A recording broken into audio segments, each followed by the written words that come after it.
शुक्रवार का दिन था। दिन ढलने के बाद आकाश ने ठंडे पानी में स्नान किया और फिर साधना में इस्तेमाल होने वाली सामग्री को एक झोले में भरा और लाल रंग के अगो वस्त्र को पहनकर नंगे पांव ही शमशान भूमि की ओर निकल पड़ा। रात का अंधेरा, शमशान भूमि में सन्नाटा पसरा हुआ था। सिर्फ आसपास से उल्लुओं और सियारों के रोने की आवाज सुनाई पड़ रही थी। शमशान भूमि में नदी के किनारे पहुंचकर उसने एक लकड़ी के पटरे पर आसन लगाया और इत्र की शीशी निकालकर आसपास के वातावरण को सुगंधित इत्र से नहला दिया। साथ लाए चमेली के सुगंधित फूलों से उसने कुछ दूर तक सजावट की और अंत में अपने शरीर पर भी इत्र छिड़ककर वो पटरे पर बैठकर अप्सरा साधना के मंत्रों का उच्चारण करने लगा। कहते हैं सुगंधित वस्तुओं से वैसे भी भूत प्रेत बहुत जल्दी आकर्षित हो जाते हैं। उसने इंटरनेट पर इन खतरों के बारे में पढ़ तो रखा था, किंतु किसी प्रेत के सामने आ जाने पर कैसा अनुभव होता है उसे अभी तक नहीं पता था। डाकिनी, शाकिनी और यक्षिणी साधना के बारे में तो हमने कई कहानियां सुनी है, लेकिन इनके अलावा तंत्र शास्त्र में एक और साधना बताई गई है जिसका नाम अप्सरा साधना है। अप्सरा साधना 27 दिनों तक लगातार की जाने वाली साधना है। इस साधना में साधक स्वर्ग लोक में बसने वाली किसी अप्सरा को अपने मंत्र जाप से प्रसन्न करने का प्रयास करता है। जैसा कि नाम से ही स्पष्ट है, अप्सरा एक सुंदर स्वरूप स्त्री है जो देवलोक में रहने वाली नृत्यांगना है। जब धरती लोक पर कोई साधक 27 दिनों तक विशेष मंत्रों की सहायता से उन्हें धरती पर बुलाता है तो वे मजबूरन उनके समक्ष प्रकट होती है और फिर अपने साधक को आशीर्वाद स्वरूप उसकी सभी इच्छाओं को प्राप्त करने का वरदान दे देती है। देखने और सुनने में ये सभी बातें जितनी सरल, सुलभ और आकर्षण लगती है, वास्तव में इसका अनुभव उतना ही भयावह होता है। यह लगातार तीसरा हफ्ता था जब आकाश पूरी रात अपने मोबाइल पर जाने क्या स्क्रॉल कर रहा था। ऐसा लगता था मानो उसे किसी चीज की तलाश हो। दिन तो किसी तरह गुजर भी जाते, लेकिन रातें उसे इतना बेचैन करती कि ये बेचैनी उसकी बर्दाश्त से बाहर हो जाती और वो बस अपने लैपटॉप या मोबाइल पर कुछ ना कुछ सर्च करके पढ़ता रहता। छोटे शहर के बड़े सपने देखने वाले लड़कों के साथ होने वाली ये कोई पहली घटना नहीं थी। आकाश बिहार के एक छोटे से शहर से था। अपने गांव में उसने ना ज्यादा चमक दमक देखी थी, ना ही बड़े शहरों जैसा खुलापन। जब नौकरी के सिलसिले में मुंबई आया तो वहां की चमक से उसकी आंखें चौंधी आने लगी। तेज गति से भागते शहर में तितलियों से खूबसूरत और आकर्षक लड़कियां जिन्हें देखकर उसके दिल में हलचल सी मच जाती। मुंबई आए कुछ ही महीने बीते थे कि एक रोज आकाश की मुलाकात मोना से हुई। मोना मुंबई की आजाद ख्यालों की लड़की थी। मॉडर्न ड्रेसेस पहनकर उसका बेफिक्र से आकाश से मिलना, हेलो कहते ही गले लग जाना, देर शाम तक साथ में समय बिताना, आकाश को ये सब बेहद सुहाना लग रहा था। मोना साथ होती तो उसे ऐसा लगता सारी दुनिया के रंग उसकी मुट्ठी में सिमट गए हो जैसे। मोना से मिलकर वो घर लौटता तो उससे मिलने की खुशी और अलग होने की बेचैनी उसके चेहरे पर छाई रहती। दिन यूं ही बीत रहे थे। आकाश एक मेहनती लड़का था। धीरे धीरे उसने काम अच्छे से सीख लिया था। ऑफिस में अब उसके पांव जमने लगे थे। गुजरते दिनों के साथ आकाश का मोना के लिए प्यार पागलपन की हद तक पहुंचने लगा था। सोते जागते उसे बस मोना ही नजर आती, लेकिन वो भूल गया था तितलियां जितनी आकर्षक होती है उतनी ही क्षणिक भी। उन्हें मुट्ठी में कैद कर लेना संभव ही नहीं। आकाश के ओवर पॉजिटिव बिहेवियर से मोना को घुटन होने लगी थी। इसलिए 1 साल के रिश्ते के बाद अचानक मोना ने आकाश से वो कहा जिसे वो कभी स्वीकार ही नहीं कर सका। आकाश, I think it's not working. Let's move on. Mona जा चुकी थी, लेकिन आकाश के कानों में ये शब्द हथौड़े की तरह प्रहार कर रहे थे। वो मोना के बिना जी नहीं पा रहा था। हजारों बार उसका नंबर मिलाने की नाकाम कोशिश के बाद अंत में आकाश बिल्कुल नाउम्मीद हो गया था। वो सारी रात इंटरनेट पर ऐसे तरीके ढूंढता रहता जिससे किसी भी तरह उसकी मोना उसके पास लौट आए। ज्योतिष से लेकर टैरो कार्ड्स, सबका दरवाजा खटखटाया, लेकिन कहीं कोई उम्मीद नजर नहीं आई। उस रोज आकाश ऑफिस से घर लौट रहा था, तभी उसे सड़क के किनारे लगा एक पोस्टर दिखाई देता है, जिसमें मनचाहा प्यार दिलाने के बारे में लिखा हुआ था। नीचे किसी बाबा का नंबर भी दिया गया था। आज से पहले हजारों बार आकाश इसी रास्ते से गुजरा था, लेकिन जाने क्यों पहले कभी उसने इस पोस्टर की तरफ गंभीरता से देखा ही नहीं था। आकाश इतना हताश हो चुका था कि उसने फट से उस नंबर को अपने मोबाइल में नोट किया और कॉल लगा दी। दूसरी तरफ से एक आदमी ने फोन उठाया। क्या वाकई आप मेरी मनपसंद लड़की से शादी करवा सकते हैं? हाँ हाँ बेटा, यही तो काम है हमारा।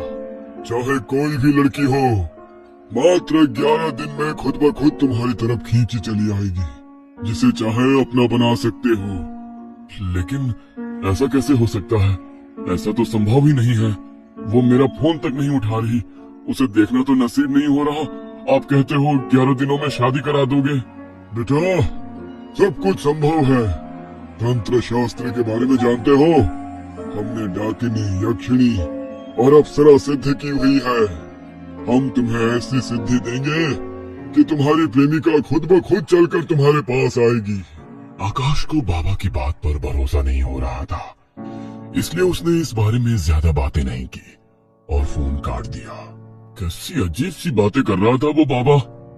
क्या वाकई ऐसी शक्तियां होती हैं जिसकी मदद से हम जो चाहे वो पा सके? डाकिनी, यक्षिणी, आखिर कौन होती है ये सब?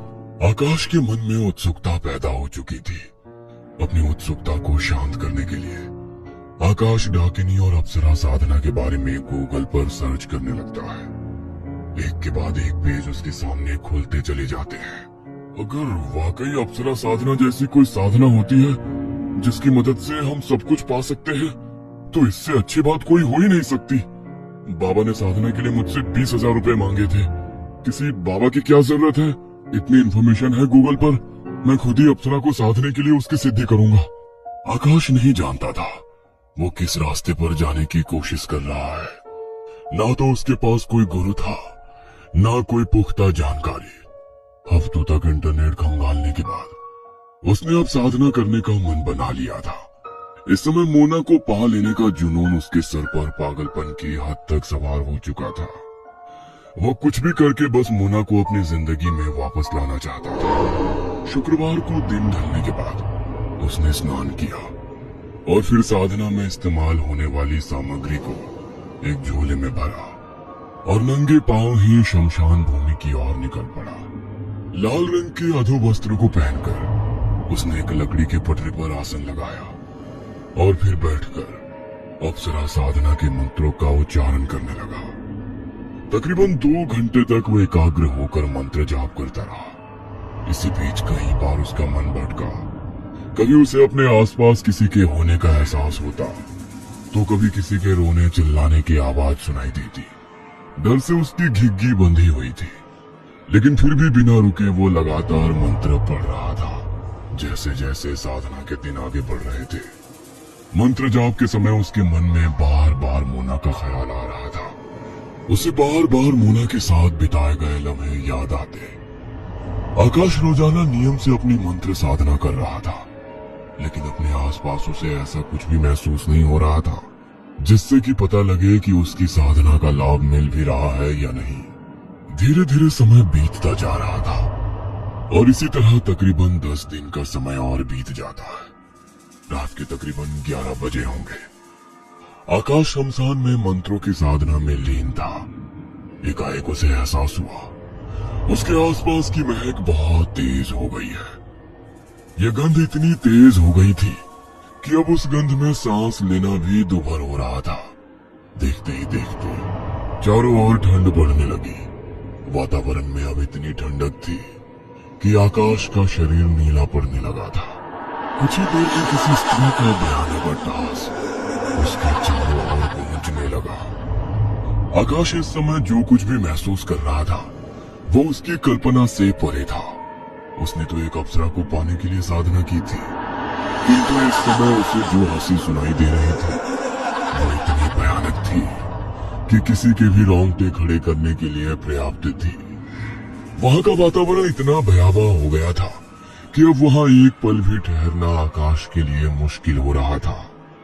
अचानक ही आकाश को अपनी कमर पर किसी का स्पर्श महसूस होता है और ऐसी आवाज सुनाई देने लगती है जैसे कोई स्त्री कोई भारी भरकम पायल पहनकर यहाँ से वहां दौड़ रही हो। लगता है मेरी साधना पूरी हो गई। जरूर ये पायल की आवाज और मेरे शरीर पर स्पर्श अप्सरा का ही है।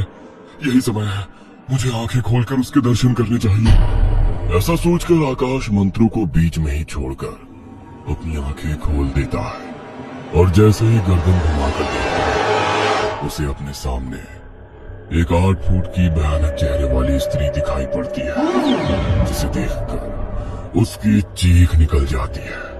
आकाश के पूरे बदन से कपकपी छूट रही थी। एक 22 साल का नौजवान जिसने अभी अभी खुली आंखों से किसी मायावी शक्ति को देखा हो, उसकी मानसिक स्थिति का आप अंदाजा भी नहीं लगा सकते हैं। इस पल वो मानो अपने होश में ही नहीं था। उसके पैर मानो जम गए थे। अपनी जगह से हिल पाने का सहारा भी नहीं था उसके अंदर। तभी वहां का वातावरण एक बार फिर बदलता है। वो तेज सुगंध वहां से गायब हो जाती है। एक पल पहले तक दिखाई दे रही वो मायावी स्त्री भी आंखों से ओझल हो चुकी थी। शमशान भूमि में अब चारों तरफ धुआं ही धुआं नजर आ रहा था। इतना सब देखने के बाद अब आकाश के अंदर उस जगह एक पल भी रुकने की शक्ति नहीं बची थी। सामग्री को उसी अवस्था में छोड़कर वो दौड़कर अपने घर की ओर जाने लगता है और घर पहुंचकर अपना दरवाजा अंदर से बंद कर लेता है। उसका दिल अभी भी जोरों से धड़क रहा था। आकाश बहुत बुरी तरह डर गया था, लेकिन फिर भी कुछ देर बाद जब वो सामान्य हुआ तो उसने तय किया कि वो अपनी बची हुई साधना को अपने घर में रहकर ही पूरा करेगा। अगले दिन रात के 9 बजे एक बार फिर से वो साधना करने के लिए बैठ जाता है। अभी कुछ देर बीती होगी कि उसे अपना दरवाजा जोर जोर से पीटने की आवाज सुनाई देती है। कुछ देर तक आकाश उस आवाज को नजरअंदाज करने की कोशिश करता है, लेकिन दरवाजा पीटने की आवाज लगातार बढ़ती ही जा रही थी।